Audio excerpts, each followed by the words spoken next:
한국 스텔스 전투함 9척 건조 허가. 세계 1위 화력만 1000톤급 전함. 세계 1위 최대 화력 신기록한 한국 해군. 인류 역사를 돌이켜보면 큰 전쟁이 발발하기에 앞서 반드시 해군 군비 경쟁이 있었다. 바다를 지배하는 자가 세계를 지배한다는 격언처럼 국가가 강대국으로 도약하려면 자원의 보고이자 핵심 교통로인 바다를 차지해야 하기 때문이다. 고대 로마 제국부터 오늘날 미국까지 장기간 번영한 패권국 힘의 원천도 바다였다. 그래서 미중 패권 경쟁이 격화하고 제3차 세계대전 발발 가능성에 대한 경고마저 나오는 지금, 세계 각국은 해군력 증강에 집중하고 있다. 당장 한반도와 그 주변 지역의 상황만 살펴봐도 해군력 증강 열풍이 얼마나 거센지 알 수 있다. 중국은 1만 3천 톤급 대형 구축함부터 7,500톤급 방공 구축함, 4,000에서 6,000 톤급 호위함을 그야말로 찍어내듯 건조하고 있다. 최근 중국 조선소에서 진수되는 중대형 전투함만 한 해 10에서 20척에 달한다. 이 같은 중국의 움직임에 일본도 건함 경쟁에 뛰어들었다. 그 일환으로 일본은 차세대 호위 구축함 사업의 성격을 완전히 바꿨다. 기존 2,500톤 미만 소형 보조함 획득에서 5,500톤급 전투함 12척, 확대 개량형 10척을 건조하는 계획으로 선회한 것이다. 일본은 대형 구축함 10척을 건조하는 사업인 13드덱스도 동시에 추진하고 있다. 심지어 북한조차 국력에 맞지 않는 신형 호위함과 잠수함을 잇따라 건조에 배치하고 있을 정도다. 동북아를 강타한 이 같은 해군력 증강 열풍에도 한국은 유달리 조용하다. 한국은 수출로 먹고 사는 나라다. 한국무역협회 국제무역통상연구원에 따르면 지난해 한국 경제 성장의 86.1%를 수출이 이끈 것으로 나타났다. 특히 수출입 물동량의 99.7%를 차지하는 해운은 한국의 동맥이자 정맥 역할을 한다.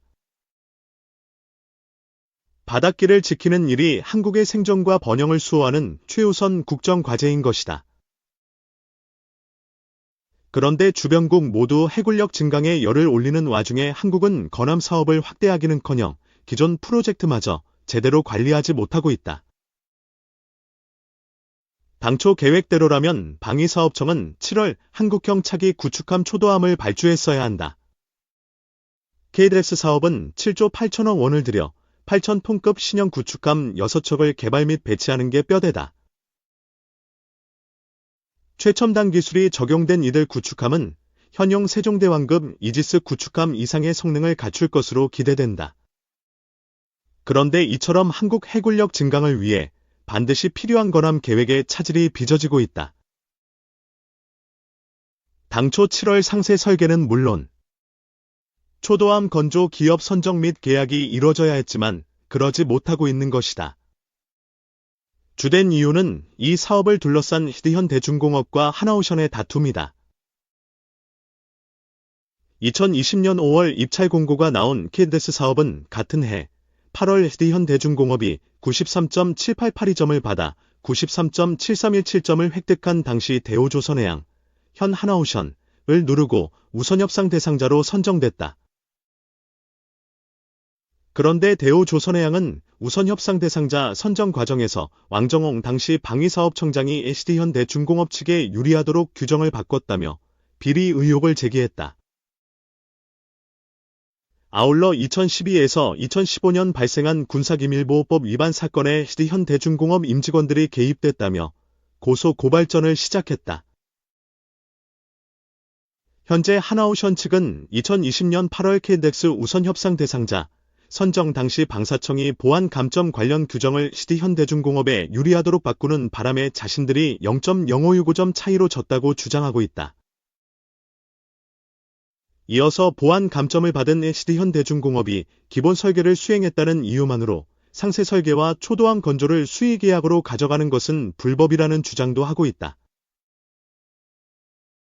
다만 방사청의 보안 감점 관련 규정 수정은 KDX 사업 입찰이 시작되기 전인 2017년 6월 대우조선해양, 한화시스템, 하나에어로스페이스,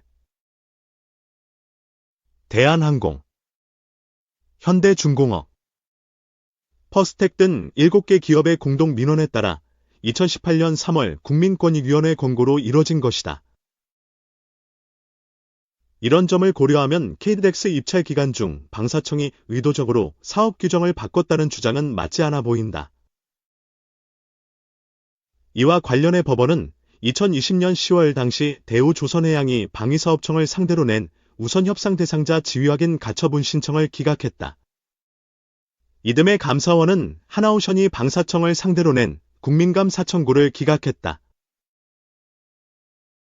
방사청 법원감사원이 문제 제기를 모두 기각하자 하나오션은 2015년 군사기밀 유출 사건에 CD현대중공업 임원이 개입했을 것이라며 경찰청 국가수사본부에 고발장을 제출했다. 경찰은 이 사건을 접수한 지 14개월 만인 올해 7월에서야 왕정홍 전 방사청장을 소환 조사했다. 원래 방산비리 수사는 검찰이 전문적으로 담당하던 분야다. 그러나 2022년 4월 더불어민주당이 이른바 검수완박으로 불리는 형사소송법 및 검찰청법 개정안을 통과시키면서 방산비리 수사가 경찰로 이관됐다. 이에 처리해야 할 사건이 폭발적으로 늘어난 탓에 경찰의 사건 수사가 더딘 것 아니냐는 우려가 나왔다. 원래 KDX는 8월부터 세부 작업이 시작됐어야 하는 사업이다. 당초 계획대로라면 2027년 초도함 선체를 완성하고 2028년 진수해 2030년까지는 해군에 인도돼야 한다. 업체 간 진흙탕 싸움과 지지부진한 수사로 사업 일정이 얼마나 더 늦춰질지 알 수 없게 됐다. 만약 사업이 원점으로 돌아간다면 개념 설계 검토부터 다시 시작해야 한다. 짧게는 2에서 3년, 길게는 5에서 7년 이상 사업이 지연될 수밖에 없다. 더 심각한 문제는 두 업체가 치열한 갈등을 벌이면서 10조 원 규모의 호주 차기 호위함 사업과 70조 원 규모의 캐나다 차기 잠수함 사업에서 각각 원팀으로 참가한 일본이나 독일에 밀릴 수 있다는 점이다. KDX 사업 지연이 한국 안보는 물론 천문학적인 경제 손실로도 이어질 수 있다. 이런 진흙탕 싸움이 벌어지게 된 원인은 좁게 보면 방사청의 사업관리 능력 부족, 넓게 보면 정부와 정치권의 관심 부족이다. 두 업체 모두 K방산에 세계적 관심이 쏠리는 가운데 많은 투자를 해왔다. 특히 KTX는 최첨단 위상 배열 레이더와 통신 전투체계, 무장체계, 추진체계 등 첨단 군사과학 기술을 구축함이라는 하나의 플랫폼에 통합하는 사업이다. 이 사업을 성공시키면 회사 역량과 명성을 몇 단계 끌어올릴 수 있는 중대한 프로젝트다. 두 업체 중 어느 쪽도 쉽게 포기할 수 없는 사업이라는 얘기다. 과열된 경쟁으로 국익이 훼손될 수 있다면 정부가 적극 개입해서 해결해야 한다. 안정적인 무기 수급과 과다 경쟁을 막기 위해 전투용 항공기는 주로 록히드 마틴에, 지원용 항공기는 보잉에 맡기는 미국식 사업 관리가 필요하다는 뜻이다. 물론 이런 변화를 위해선 국방 예산 자체가 크게 증가해야 한다. 늘어난 건함 사업을 각 업체에 적절히 배분함으로써 전력 증강과 기술 발전, 방산 경쟁력 제고라는 효과를 동시에 거둘 수 있다. 이는 최근 동아시아 바다를 뜨겁게 달구고 있는 해군 군비 경쟁에 대응하기 위해서도 반드시 필요하다. 세계 각국이 경쟁적으로 건함 사업을 확대하고 있다. 게다가 가까운 미래에 큰 전쟁이 발발할지도 모르는 전시에 가까운 상황이다. 중국은 기존 054 A형 호위함 4,000톤급을 확대 개량한 054 B형 6,000톤급 호위함을 대량 건조하고 있다. 일본 역시 모가 미급 호위함 5,500톤급을 확대. 개량한 신형 VFM 6,500톤급 호위함의 대량 건조를 준비하고 있다. 그뿐 아니라 중국과 일본은 기존 전투함 개량 사업을 시작으로 더 크고 강력한 구축함과 항공모함, 잠수함 도입도 대대적으로 추진하고 있다. 유독 한국만 10년도 전에 수립된 건함 계획을 거의 그대로 유지하고 있을 뿐 아니라 그나마 진행 중인 사업도 진흙탕 싸움에 발목이 잡힌 상황이다. 이제 정부와 정치권이 나서야 한다. KDX 사업은 단순히 배를 만드는 일이 아니다.